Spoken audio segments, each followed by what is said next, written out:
Buenas noches, damas y caballeros. Bienvenidos a otro encuentro especial. Antes de comenzar, quiero saber quiénes me acompañan hoy. Comenten desde dónde están viendo y qué hora es por allá. Bueno, vayamos con el primer relato.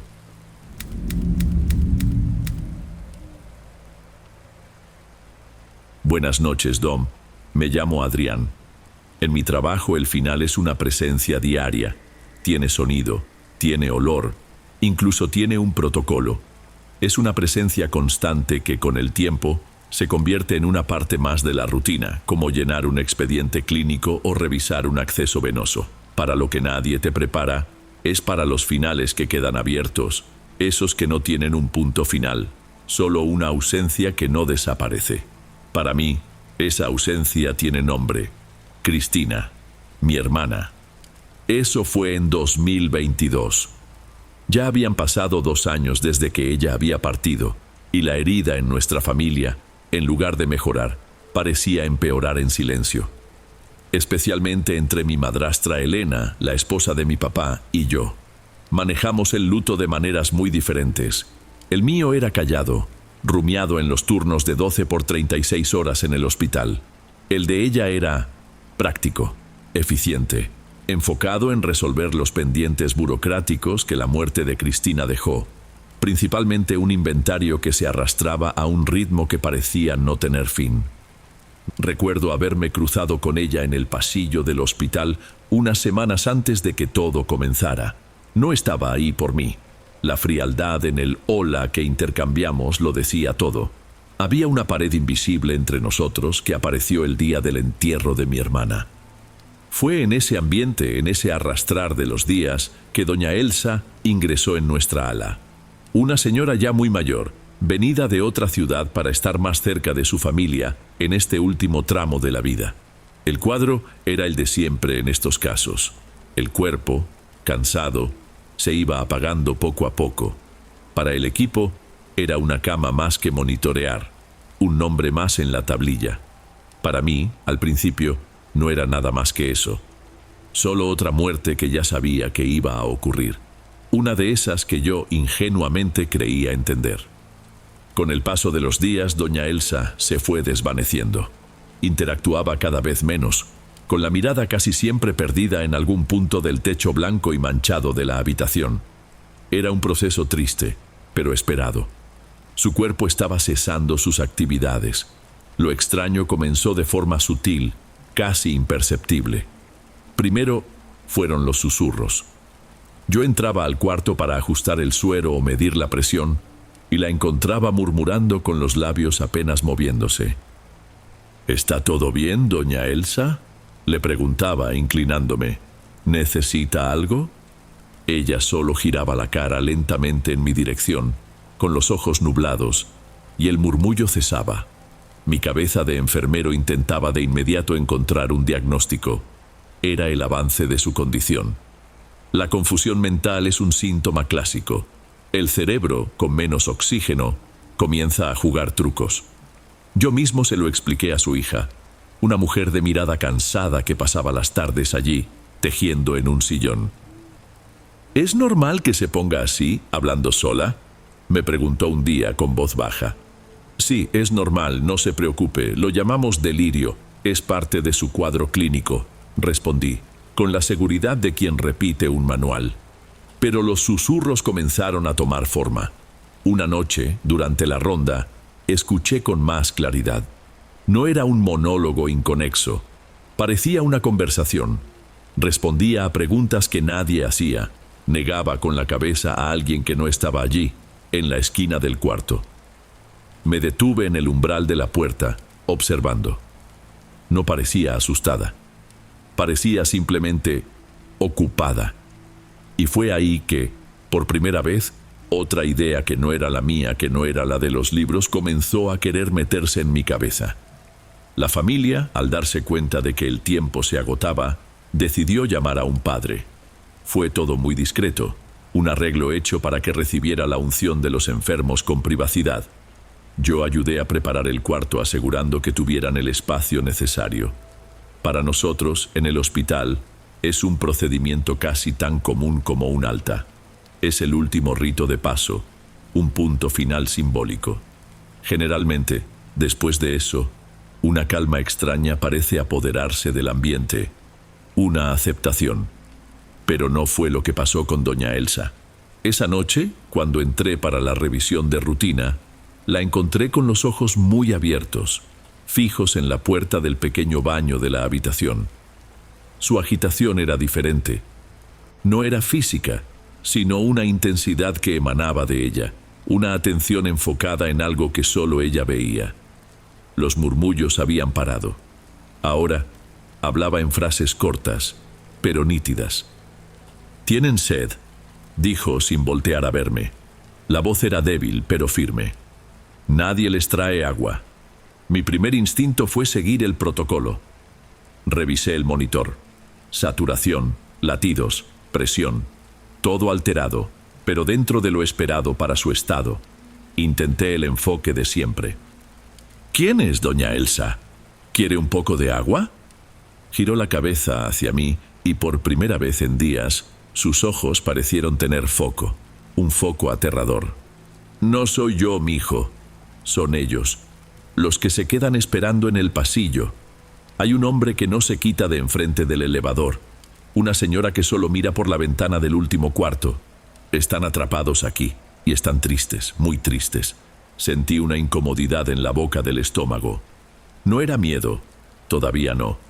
Era la extrañeza de escuchar una narrativa tan lúcida saliendo de una mente que, según la ciencia, debería estar desfragmentándose. Salí del cuarto y me recargué en la pared del pasillo. El aire se sentía más denso. El pasillo estaba vacío, silencioso, iluminado solo por la luz de emergencia. Pero por un instante, su descripción convirtió ese vacío en algo habitado. Traté de ignorar lo que había escuchado. Me convencí de que era solo mi cabeza, cansada del turno, mezclando sus palabras confusas con mi propio bagaje. Hacemos eso, ¿no? Tratamos de meter lo absurdo en las cajitas que entendemos. Seguí con mi trabajo. El sonido de mis pasos en el pasillo era lo único que parecía real. Mi última tarea antes de entregar el turno era revisar a todos los pacientes una vez más. Dejé a doña Elsa para el final. Cuando entré, estaba quieta, con los ojos cerrados. Parecía dormir. Me acerqué en silencio para acomodar su almohada, un gesto automático, casi mecánico. Fue entonces cuando su mano seca y fría sujetó mi muñeca. La fuerza era mínima, frágil, pero el contacto me hizo dar un respingo. Sus ojos se abrieron y me miraron fijamente. Eran los mismos ojos de antes, pero la confusión había desaparecido por completo de su mirada. Había una claridad allí, una urgencia que me provocó un fuerte escalofrío. «Adrián», susurró, la voz apenas un hilo. Era la primera vez que me llamaba por mi nombre. «Hay alguien aquí, quiere hablar contigo». Mi corazón comenzó a latir de forma desordenada.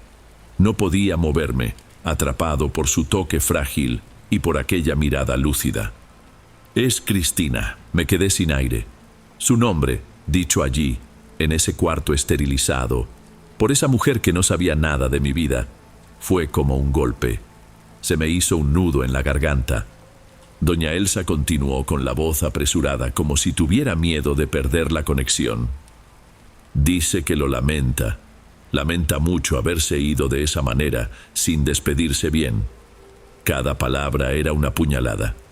Me pidió que te dijera que tienes que dejar de culparte por no haber contestado el teléfono. No tenías cómo saberlo. En ese instante el suelo del hospital desapareció bajo mis pies. La última llamada de mi hermana. Yo estaba en medio de un procedimiento complicado. Silencié el celular. Cuando le devolví la llamada, horas después, era demasiado tarde. Nadie, absolutamente nadie en mi trabajo sabía de ese detalle. Era un secreto que cargaba solo, un peso en mi pecho desde hacía 2 años. El estómago se me revolvió y las náuseas me vinieron de golpe. Me solté de su mano, tambaleé hasta el bote de basura de metal en la esquina del cuarto y vomité. El ruido resonó en el silencio, la prueba física y humillante de que mi mundo, mis defensas, Todo acababa de desmoronarse. Me quedé allí, jadeando, apoyado en la pared fría, con un sabor amargo en la boca. La cabeza me daba vueltas. Doña Elsa me miraba desde la cama, y en sus ojos había una compasión que hacía todo aún más bizarro. «Perdón, mijo», dijo con voz temblorosa. Dijo que si no te lo contaba, mi propio paso sería más difícil. Ella solo quiere que estés en paz. Pero hay algo más. Apenas podía pensar, pero levanté la cabeza. ¿Más? ¿Qué más podría haber? Es sobre los papeles. El dinero. Cristina me mostró... Doña Elsa frunció el ceño, como si buscara una imagen en la memoria. En un cajón, el último de la cómoda antigua que estaba en su cuarto, había una carpeta azul con elástico. ¿Sabes cuál es? Yo sabía. Era la carpeta donde Cristina guardaba todos sus documentos importantes. Yo mismo la ayudé a organizarla un año antes de que ella... Antes de todo. Mi corazón, que ya estaba desbocado, pareció tropezar. El documento del banco que lo traba todo, ese estado de cuenta de las inversiones, estaba allí, en esa carpeta. Su respiración se volvió más corta, más rápida. Dijo que fue Elena. La frase quedó flotando en el aire, venenosa. Elena tomó la carpeta el día que fue con tu papá a buscar las cajas de ropa. Dijo que iba a organizar todo. Fue ella, Adrián. Por eso el inventario no avanza. El papel que prueba lo que había ahí antes de que lo movieran lo tiene ella. De repente todo encajó. Las piezas de un rompecabezas que ni siquiera sabía que estaba armando. La prisa de Elena por resolver la burocracia, la forma en que desviaba el tema cada vez que preguntábamos sobre esa cuenta específica, la tensión inexplicable que sentía de ella. No era solo el luto, era el peso de una mentira. El médico de la ronda nocturna entró en el cuarto en ese momento, con su tablilla en la mano y un «buenas noches», que sonó como si viniera de otro mundo. Me miró, luego a la paciente, y notó el ambiente extraño. «¿Todo bien por aquí, Adrián? Estás pálido». Solo pude asentir con la cabeza, tragando saliva. Me recompuse, forcé una sonrisa profesional que pareció una mueca y salí del cuarto. La verdad ya no era un fantasma. Tenía un nombre, un rostro y una carpeta azul con elástico. Pasé el resto de ese turno en modo automático. Cada bip de los monitores, cada llamada en la extensión, todo parecía distante, ahogado. El mundo real era lo que había sucedido en esa habitación. Lo único que quería era que el reloj avanzara más rápido para poder salir de allí. Cuando volví, 36 horas después, la cama de doña Elsa estaba vacía, con un colchón envuelto en plástico, esperando al siguiente paciente. Una colega me contó que había fallecido a media tarde, sin dolor, sin agitación. Simplemente dejó de respirar. Parecía que, después de dar el recado, finalmente pudo irse. Su tarea estaba cumplida. La mía apenas comenzaba. La conversación con mi papá fue la cosa más dura que he enfrentado. No llegué acusando. No había manera. ¿Cómo explicaría mi fuente? Empecé por los bordes, por mis sospechas sobre el inventario, por la falta de transparencia. Una cosa llevó a la otra y la discusión explotó, involucrando inevitablemente a Elena. No voy a entrar en los detalles de lo que siguió. Fue un lío familiar horrible, que se arrastró por meses y terminó en los tribunales. Lo que importa es el resultado. Después de mucha negación, de muchas mentiras, la verdad salió a la luz, forzada por una orden judicial. El documento estaba con ella. La carpeta azul. Todo. Cada detalle que esa señora, en su lecho de muerte, me contó de parte de mi hermana, era verdad. Cristina logró desde algún lugar que no entiendo entregarme la paz que necesitaba y la justicia que ella merecía. Solo que no sé cómo. Uno aprende a creer en la ciencia, en los hechos, en lo que podemos ver y tocar. Pero, ¿y cuando un mensaje atraviesa la frontera final, entregado por una desconocida, solo para reparar una herida de este lado? No tengo la respuesta. Solo sé que, desde ese día, miro el final de una manera diferente. Ya no como un punto final, sino tal vez, solo tal vez, como una puerta entreabierta.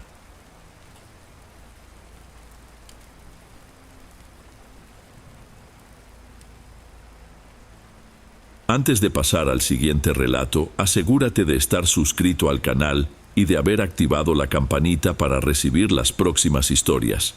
Aprecio mucho tu compañía y tu apoyo hace toda la diferencia. Bueno, sigamos.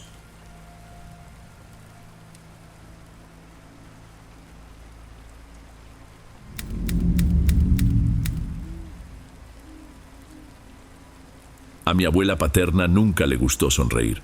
De verdad. Tenía una forma de curvar los labios que parecía un ensayo, algo que hacía por obligación social, pero sus ojos seguían siendo los mismos. Fríos, quietos, evaluándote. Para mí, el recuerdo más nítido que tengo de ella no es de su rostro, sino de sus manos. Manos secas, con venas saltadas, entregando un regalo que nadie había pedido. Eso fue en 2012. Vivíamos en una casa sencilla de 2 pisos, en una de esas colonias donde las casas están todas pegadas unas a otras y sabes la hora en que llega el vecino solo por el ruido del zaguán. Mi mamá, mi hermana mayor, Jacqueline, mi hermanito, Miguel y yo. Era una vida ajetreada, pero era nuestra vida. La paz que teníamos, sin embargo, se acababa siempre que sonaba el teléfono y era ella, doña Aurelia. Ella vivía lejos, en un pueblito de provincia que apestaba a copal y a hierbas. Una visita suya era un evento raro, y siempre dejaba un ambiente pesado. A mi mamá se le ponía el rostro pálido, forzando una amabilidad que no era suya. Jacqueline, que siempre fue más sensible a estas cosas, se encerraba en su cuarto. Aquel día llegó sin avisar. Apareció en el zaguán con ese rebozo oscuro de siempre sobre los hombros y una caja grande, amarrada con un mecate flojo. «Vine a traerles un detalle a los niños», dijo con esa voz arrastrada, entrando ya sin ser invitada. El detalle era una muñeca, y no era una muñeca cualquiera. Era enorme, debía medir casi 1 metro de altura. Tenía el pelo rubio, un rubio artificial y medio gastado, y un vestido rosa que parecía salido de una foto antigua. Lo peor eran los ojos, de un azul que parecía vidrio, que se cerraban cuando la acostábamos. Solo que uno de ellos estaba medio atascado, chueco, lo que le daba una impresión extraña, como si te estuviera espiando por una rendija. Miguel, con sus 6 años, pensó que era lo máximo. Fue el único. Yo sentí una incomodidad al instante. No era miedo, todavía no. Era solo repulsión. Lo mismo que vi en el rostro de Jacqueline, que se escondió detrás de mi mamá. «Qué bonita, suegra, no se hubiera molestado», agradeció mi mamá, y su voz salió tan delgada que casi desapareció. Doña Aurelia esbozó esa media sonrisa de siempre. «Me la dio una amiga, y pensé luego en mis nietos. Se llama Celina». Celina. Hasta el nombre era extraño, antiguo. Mientras Miguel abrazaba el juguete nuevo, yo solo podía mirar a mi abuela. Y ella no estaba mirando a la muñeca, ni al nieto feliz. Estaba mirando a mi mamá, con una satisfacción en los ojos que no tenía nada que ver con la alegría de una abuela. Era otra cosa, una cosa fea, que entró a nuestra casa junto con aquella muñeca de ojo chueco. Miguel, claro, se llevó a Celina a su cuarto, y su cuarto quedaba justo frente al mío, al fondo del pasillo. Entonces, cada vez que yo salía o entraba, veía a la muñeca. La mayoría de las veces estaba sentada en una sillita en un rincón de frente a la puerta, y la sensación era exactamente esa, que estaba allí solo para verme pasar. Al principio intenté ignorarlo. «Es solo un pedazo de plástico», me repetía a mí mismo. «Son ideas mías».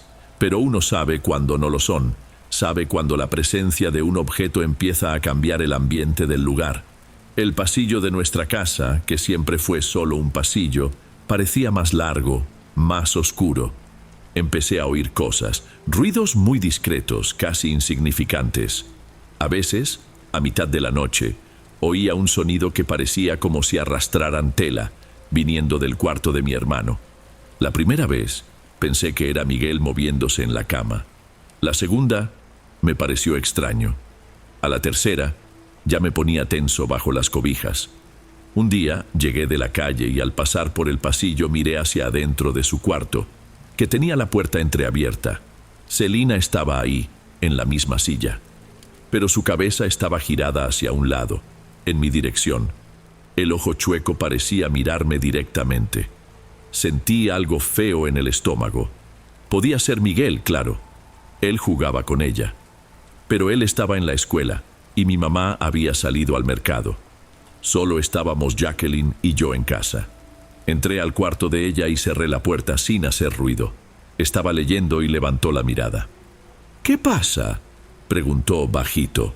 «Nada, solo... ¿no se te hace rara esa muñeca?». Jacqueline no respondió de inmediato. Solo cerró el libro y abrazó sus propias rodillas. «Yo ya no entro al cuarto de Miguel», dijo finalmente. «Parece que siempre hay alguien más ahí adentro con él». Aquello fue suficiente. No eran solo ideas mías. Ese regalo de nuestra abuela no era solo un regalo, era un problema. Un problema que estaba sentado en el cuarto de al lado, esperando que apagáramos las luces. Después de hablar con Jacqueline, dejé de intentar engañarme. A partir de ese momento, el intento de convencerme de que todo era mi imaginación se acabó. A partir de ahí, pasé a estar en alerta. Cada ruido en la casa me ponía en alerta.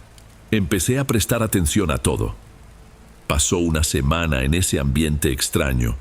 Mi mamá intentaba mantener la normalidad, tarareando mientras preparaba la cena, preguntando por las tareas de la escuela.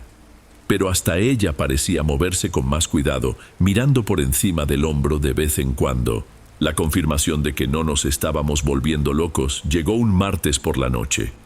Lloviznaba afuera, un sonido constante y bajo contra las ventanas. Estábamos todos en la planta baja de la casa. Mi mamá en la cocina terminando de lavar los trastes, Jacqueline y yo en la sala, fingiendo ver la tele, y Miguel en el tapete, jugando con unos carritos. Celina, para nuestro alivio, se había quedado en su cuarto. Fue cuando lo oímos, un golpe fuerte viniendo del piso de arriba. Un sonido seco, violento, como si alguien hubiera azotado una puerta con toda la fuerza de su cuerpo. Los tres en la sala nos detuvimos en el mismo instante. El ruido de los carritos de Miguel cesó. Mi mamá apareció en la puerta de la cocina, con las manos mojadas de espuma y el rostro tenso. «¿Qué fue eso?», preguntó, pero nadie respondió. Sabíamos exactamente de dónde había venido el sonido. Debió ser el viento. La ventana de su cuarto debió quedarse abierta, dijo, más para convencerse a sí misma que a nosotros. «Todas las ventanas están cerradas por la lluvia, mamá», dije, y mi voz salió más firme de lo que esperaba. El silencio que siguió fue más pesado que el ruido. Duró unos 10 segundos, tal vez más. Un silencio pesado, lleno de preguntas que nadie quería hacer. Fui yo quien lo rompió. Me levanté del sofá y empecé a subir la escalera despacio. Cada escalón rechinaba y parecía hacer eco por toda la casa. Cuando llegué al pasillo vi lo que ya esperaba. La puerta del cuarto de Miguel, que siempre estaba abierta, ahora estaba completamente cerrada. Giré la perilla, que parecía helada, y empujé.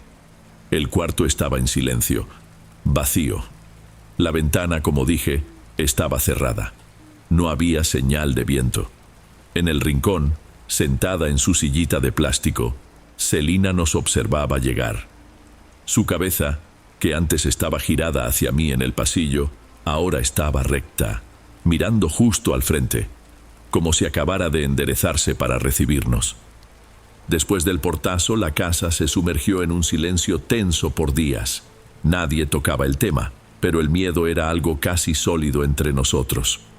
Mi mamá empezó a insistirle a Miguel que durmiera en su cuarto, y Celina fue a parar a un rincón de nuestra sala, como un adorno siniestro que nadie se atrevía a tocar. Mi mamá decía que era para que Miguel no se sintiera solo, pero nosotros sabíamos que era para poder vigilar a la muñeca. La tranquilidad forzada duró poco. Sucedió un sábado, unos 15 días después. Había hecho sol durante la tarde, y mi mamá le pidió a Jacqueline que subiera a la azotea, en la parte de atrás de la casa, para recoger una ropa del tendedero antes de que el tiempo cambiara de nuevo. Era una tarea normal, algo que ya había hecho cientos de veces. La puerta que daba a la azotea era de herrería, pesada, y siempre se atoraba. Siempre usábamos una piedra para mantenerla abierta. Jacqueline subió y nosotros continuamos en la sala, oyendo los sonidos lejanos de ella moviendo las pinzas para la ropa. De repente un estruendo metálico hizo vibrar toda la casa, un sonido de fierro golpeando contra fierro. Mi mamá levantó la cabeza.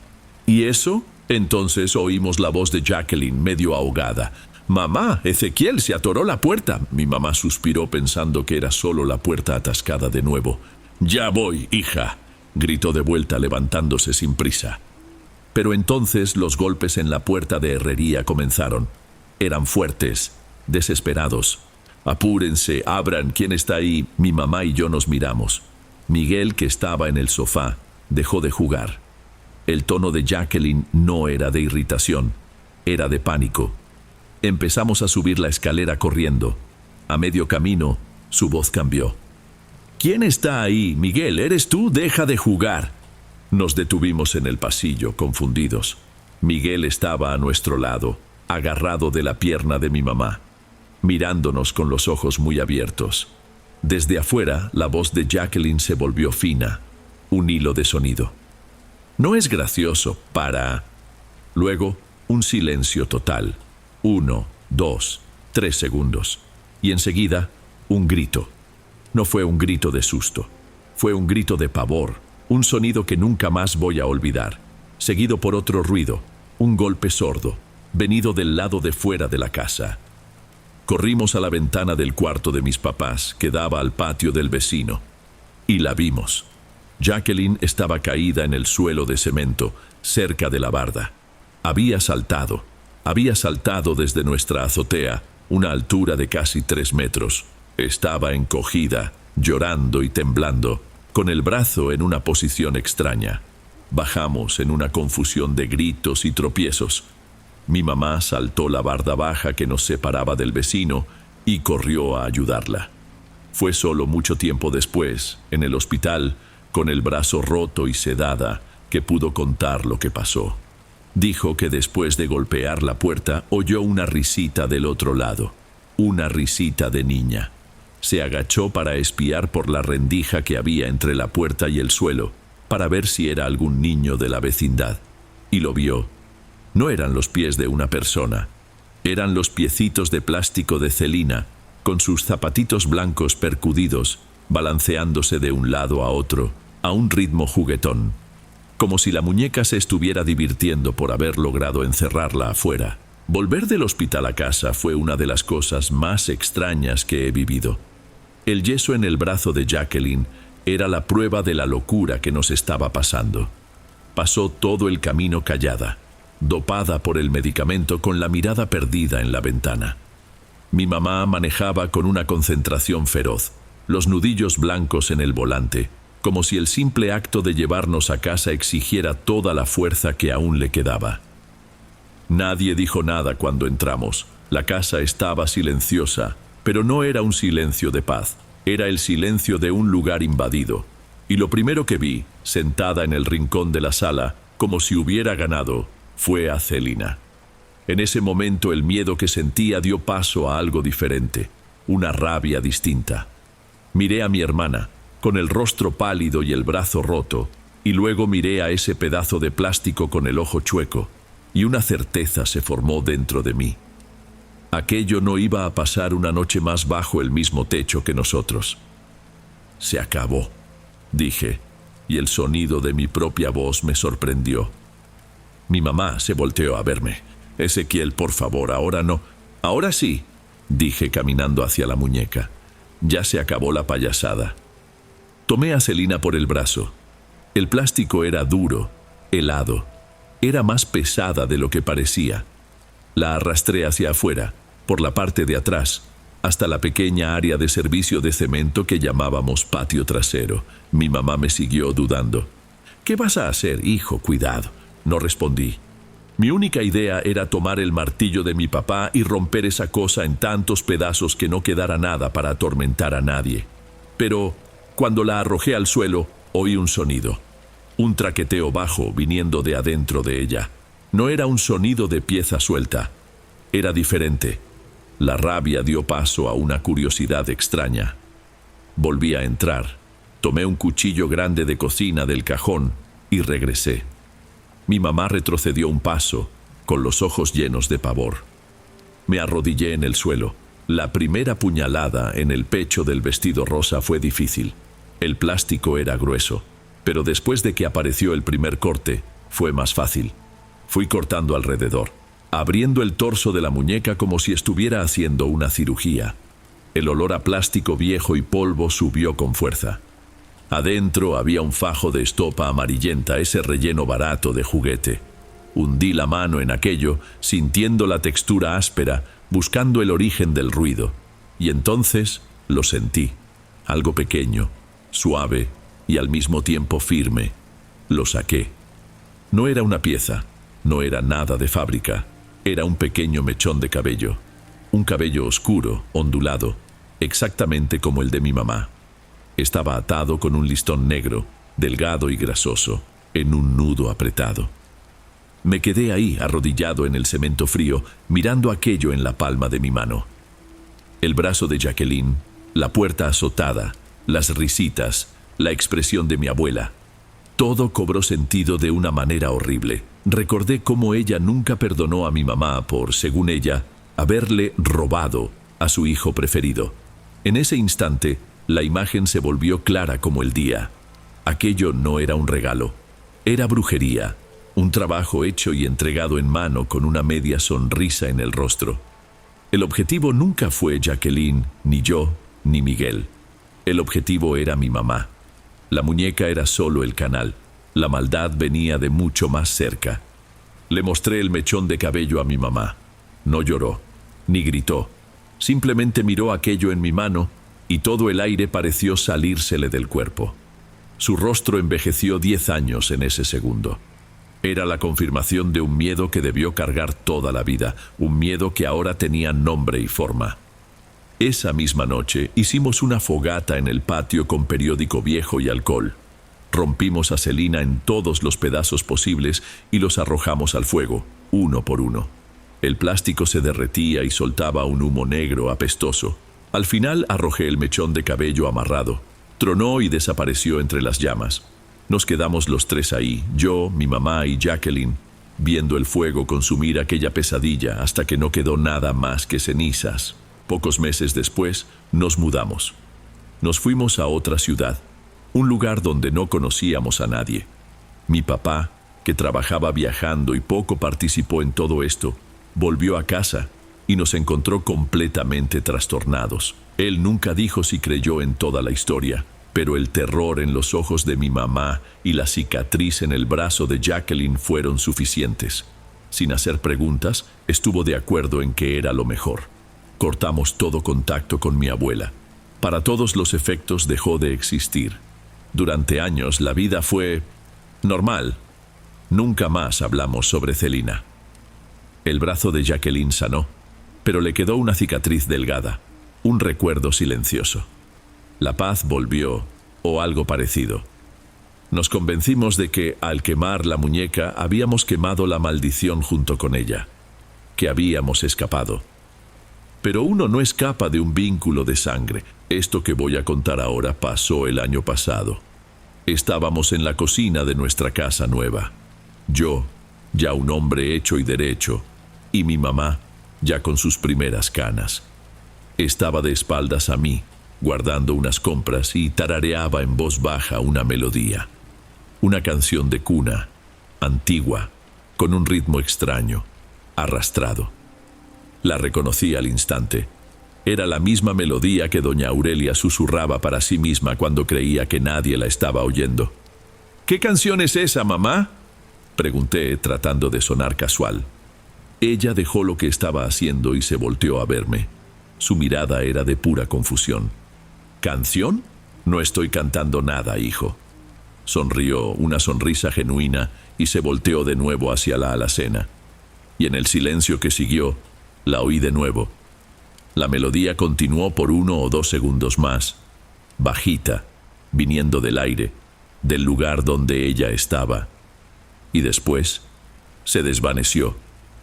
Me di cuenta de que el mal no se fue, solo cambió de lugar.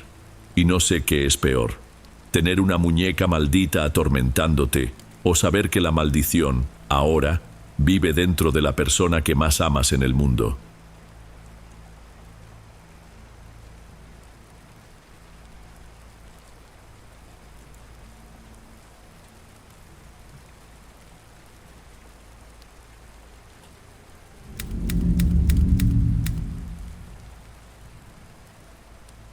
Me llamo Saúl, y hasta el día de hoy, cuando el domingo empieza a terminar y esa calma extraña se instala, mi cabeza regresa a un día específico. Esto fue por ahí de mediados de 2018. En esa época, cualquier dinero extra era la diferencia entre pasar el fin de semana en casa o poder salir con mis amigos y la chava con la que andaba. Así que, cuando el celular sonó el sábado por la noche y era Milton, ya sabía que era algo bueno. Me llamó para una chamba al día siguiente, un flete rápido para su tío, Manuel. La paga era buena y Manuel era un tipazo, siempre contando chistes, tratándonos casi como si también fuéramos sus sobrinos. Se trataba de recoger unas cajas y unos muebles de un lugar y llevarlos a otro. Simple. Acepté al instante. La extrañeza comenzó en el punto de encuentro, una gasolinera vieja a la salida de la ciudad, donde siempre nos reuníamos. Generalmente, cuando Manuel nos llamaba, aparecía gente de todos lados queriendo ganarse una lana, pero aquel domingo, además de Milton y yo, solo había otros dos tipos, ambos con cara de pocos amigos, recargados en la camioneta. El propio Manuel estaba diferente, ni los buenos días nos dio bien. Solo movió la cabeza, con los ojos fijos en algo en el horizonte. Él, que siempre empezaba el día con un café y echando relajo, hoy solo quería subir al coche y largarse de ahí. «Oye, ¿y el resto de la banda?», le pregunté en voz baja a Milton mientras me subía a la batea de la camioneta. «Ah, no sé», respondió encogiéndose de hombros de una forma que no convencía. Supongo que solo llamó a los que vivían más cerca para que fuera rápido. La excusa no tenía mucho sentido, pero no iba a cuestionar. Estaba ahí para trabajar e irme. El camino transcurrió en un silencio pesado, roto solo por el motor cansado de la camioneta. Nadie prendió el radio. Nadie sacó plática. Yo solo podía pensar que, para un trabajo de última hora en fin de semana, el personal traía una actitud de quien va a un velorio. En mi cabeza, solo intentaba justificarlo. Tal vez el cliente era difícil. Tal vez el plazo era muy corto. Era solo un trabajo. Manejamos durante casi una hora. El paisaje a nuestro alrededor fue cambiando poco a poco. El asfalto se volvió más liso, los muros de las casas más altos y los árboles más cuidados. Entramos a un fraccionamiento privado que parecía más bien un barrio de película. Calles anchas, un silencio que incomodaba y casas que valían más de lo que yo iba a ganar en toda mi vida. Nunca había entrado a un lugar así. La camioneta se detuvo frente a un portón de hierro negro, inmenso, y detrás de él, la casa. No era una casa, era una de esas construcciones que uno ve en revistas de arquitectura. Tenía unos 2 o 3 pisos, ventanales enormes, un balcón que le daba la vuelta a todo. Pero algo andaba mal. El jardín empezaba a ser devorado por la maleza, la pintura, que alguna vez fue blanca, tenía unas manchas oscuras de humedad cerca del suelo. Parecía una persona rica que se enfermó y dejó de cuidarse. Nadie se bajó de inmediato. Manuel apagó el motor y se quedó unos segundos mirando la casa, con la mandíbula apretada. Luego se volteó hacia nosotros en la batea, con una seriedad en la mirada que nunca le había visto. «Escuchen bien», dijo, con la voz baja y firme. Entramos, agarramos las cajas que tienen etiqueta roja y los muebles que yo les señale. Subimos todo a la camioneta y nos vamos. No quiero a nadie platicando ni a nadie paseándose. Concentración total. ¿Entendieron? Solo asentimos con la cabeza. Su tono no dejaba lugar a preguntas. Mientras él bajaba para abrir el candado del portón, Yo todavía estaba procesando. ¿Por qué un lugar así, que valía una fortuna, estaba siendo usado como una simple bodega? ¿Qué tipo de persona compra un palacio para guardar chácharas? El ruido del portón de hierro arrastrándose sobre el cemento fue el sonido más fuerte que había escuchado esa mañana. Entramos y Manuel abrió la puerta principal de la casa. El aire que salió de adentro estaba estancado, con olor a polvo y a tiempo. Por dentro el lugar era aún más grande, con techos altísimos y una escalera de madera que subía en caracol. Estaba casi todo vacío, y nuestros pasos retumbaban en el piso de mármol. Era grandioso y al mismo tiempo muy triste. Comenzamos el trabajo a un ritmo demencial. Los otros tipos parecían máquinas. Agarraban las cajas con una velocidad y una falta de cuidado que no era normal para un servicio de flete. Era como si el objetivo no fuera transportar los objetos, sino pasar el menor tiempo posible ahí dentro. Saúl, sube y ve si hay alguna caja con etiqueta en el último cuarto del pasillo, me ordenó Manuel sin mirarme, mientras ya levantaba la punta de un armario pesado. Subí la escalera de madera, mis pasos resonando en aquel vacío. El pasillo del segundo piso era largo y oscuro. Fui hasta el cuarto del final y empujé la puerta. El aire ahí dentro era diferente, más frío. No era una corriente de aire, era un frío estancado, pesado. El cuarto estaba vacío, excepto por una única caja en una esquina. La pared tenía un papel tapiz descolorido con dibujos de cochecitos y papalotes. Fue entonces cuando lo oí. Del piso de arriba, probablemente un ático, provino un ruido seco. Un sonido bajo, pero muy nítido. Como si una pequeña pieza de madera hubiera caído en el piso. Un sonido hueco, que parecía a propósito, como un bloque de juguete que se deja caer intencionalmente. Me detuve en seco. Éramos las únicas personas en la casa, y todos estaban en el piso de abajo, haciendo un ruido tremendo para sacar el armario. Regresé al inicio de la escalera sin saber muy bien qué hacer. Miré hacia abajo y vi a Manuel sudando, acomodando el mueble en la puerta. ¡Manuel!, le llamé. ¿Estás seguro de que no hay nadie más aquí? Acabo de oír un ruido allá arriba. Su cabeza se giró en mi dirección con una velocidad aterradora. Su rostro estaba rojo, pero sus ojos tenían una expresión que en ese momento interpreté como pura furia. «Oye, chavo, ¿qué parte de sin rodeos no entendiste?», respondió, seco. «Agarra la maldita caja y baja aquí ahora. ¡Ándale!». Sentí que la sangre se me subía a la cara.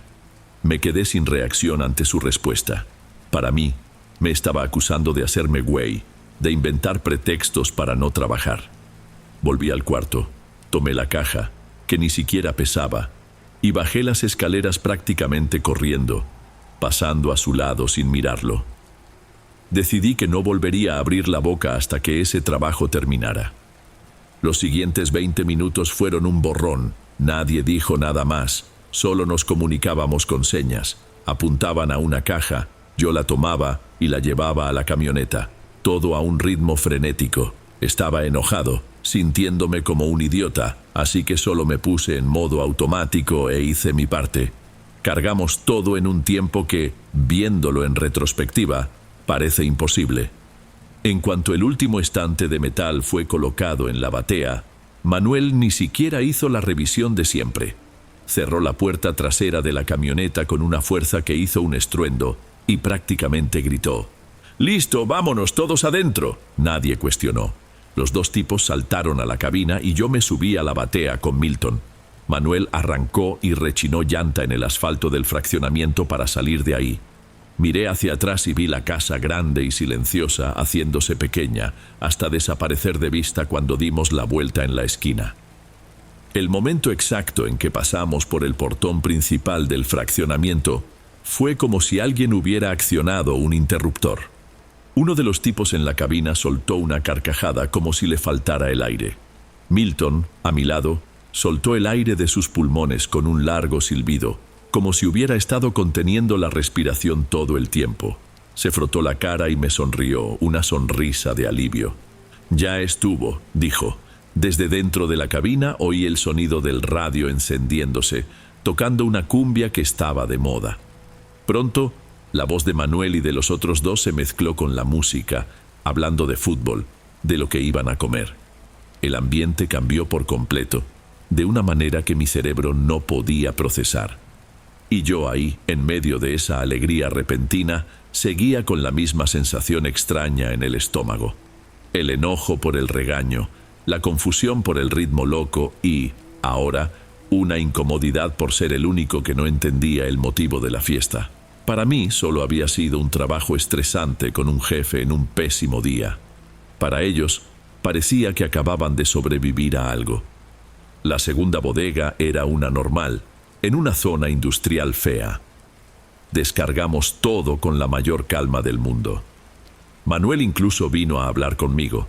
Me dio una palmada en la espalda y me dijo que no me tomara a mal la prisa, que el cliente era muy exigente con el horario. Era una excusa barata, pero la acepté. Estaba loco por recibir mi lana e irme a casa. Cuando terminamos, Milton me invitó a comer a su casa. Su mamá había preparado barbacoa y toda la familia estaba ahí. El ambiente era ruidoso y alegre, el opuesto completo de nuestra mañana. Por un momento, hasta me relajé. Estábamos en el patio, Milton, su hermano mayor, Ícaro y yo, tomando un refresco. Pero la confusión del día todavía me daba vueltas en la cabeza. Milton, ya en serio, empecé sin poder aguantarme más. Todavía no entiendo todo el rollo de tu tío hoy. El tipo casi me traga vivo solo porque comenté que oí un ruido raro allá en la primera casa. Ícaro, que hasta entonces solo estaba viendo su celular, levantó la cabeza y soltó una risa. Una risa de quien sabe un chiste local. ¿Un ruido? No me digas que te llevaron a hacer el flete en la casa de la imprenta y no te avisaron dónde te estabas metiendo. Milton fulminó a su hermano con la mirada. Cállate, Ícaro, no era para asustar a Saúl, fue un trabajo rápido. ¿Asustarme con qué?, pregunté, ya sintiendo una molestia en la boca del estómago. Ícaro se inclinó hacia adelante ignorando a su hermano. Güey, ¿por qué crees que casi nadie quiso ir hoy en domingo? ¿Por qué crees que Manuel paga más por cualquier chamba que sea en esa dirección? Eso no es solo una casa, Saúl, es la casa. Fue ahí que Milton, viendo que ya no había vuelta atrás, decidió hablar. Me contó que la mayoría de los trabajadores se niegan a poner un pie ahí. Dijo que las cosas que pasan no son raras, son constantes. Gente que oye risas de niños en los pasillos vacíos, puertas que se azotan con violencia. Hay relatos de tipos a los que han empujado de las escaleras, a los que les han agarrado los pies por debajo de la cama mientras intentaban mover un mueble. Contó de una vez que apenas giraron la llave en la puerta, una caja pesada salió volando desde el pasillo y les estrelló la puerta en la cara. Fue después de eso que el dueño se dio por vencido y empezó a usar el lugar solo como bodega. Mientras él hablaba se me heló el estómago, el regaño de Manuel, la prisa, el silencio y el sonido que yo oí, el ruido de madera en el piso, viniendo de un lugar donde no había nadie. No era una rata, no era el viento, era exactamente el tipo de cosa que él estaba describiendo. Se me erizó todo el cuerpo de una forma que nunca antes había sentido. «¿Pero qué pasó ahí?», logré preguntar con la voz débil. «Una tragedia», respondió Ícaro, ahora con un tono más serio. «La tragedia ocurrió hace unos 40 años, por lo que cuenta mi papá. Vivía una familia ahí. El papá, la mamá y 2 hijos pequeños, un niño y una niña. Según cuentan los más viejos, el tipo lo perdió todo en un negocio que salió mal y se volvió loco. Mató a su esposa y luego a los 2 hijos, cada uno en su propio cuarto». Hizo una pausa y el silencio en el patio se volvió pesadísimo. Lo más enfermo es que no huyó. Vivió con los cuerpos en la casa por 1 o 2 semanas. Luego, un día, simplemente le llamó a la policía, confesó todo y desapareció del mapa. Nunca más lo encontraron. El dueño de la imprenta compró la casa años después, a precio de ganga, sin saber la historia. No duró ni 1 semana ahí dentro. Contaba que lo tiraban de la cama a mitad de la noche, que las llaves del agua se abrían solas, que oía a los niños corriendo y riéndose todo el tiempo. Después de que casi le aventaran un armario, se rindió. Vendió los muebles que pudo, pero el resto lo encerró ahí, usando la casa como una bodega a la fuerza. Más barato que rentar un guardamuebles, y solo mandaba gente ahí en caso de extrema necesidad. Los problemas solo ocurren cuando hay gente adentro. Me quedé ahí quieto mirando mi vaso. La imagen del cuarto con papel tapiz de cochecitos invadió mi mente. El frío que sentí, el ruido. Estuve en el cuarto de uno de esos niños. Ahí me cayó el 20.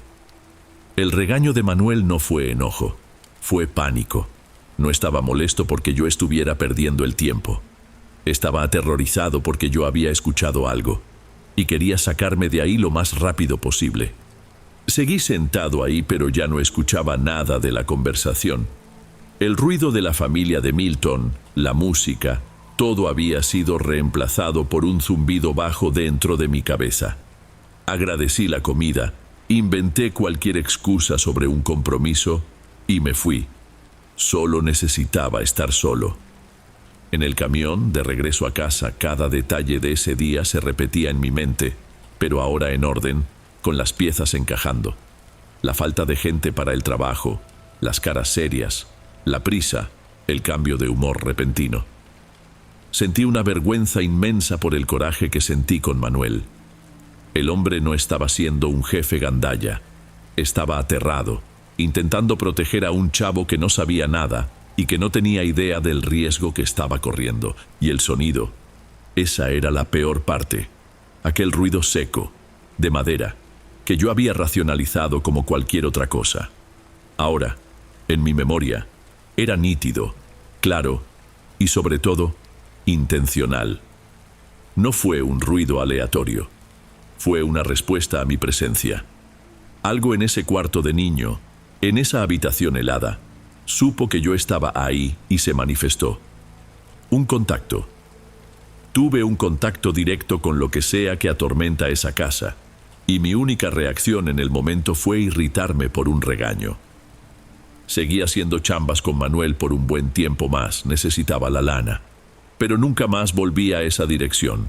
Algunas veces surgía el trabajo y él me llamaba, pero yo siempre me negaba. Decía que no podía, que tenía otra cosa que hacer. No voy a mentir, sentía un miedo real solo de pensar en pasar frente a ese fraccionamiento de nuevo. Eso fue hace algunos años. No sé si el dueño de la imprenta vendió la casa, si alguien tuvo el valor de vivir ahí, o si sigue igual. Un palacio inmenso y silencioso, sirviendo de bodega para cajas viejas y para las memorias de una familia que nunca se fue. Sinceramente, prefiero no saber. El recuerdo de ese sonido, de ese único y pequeño sonido, ya es más que suficiente para mí.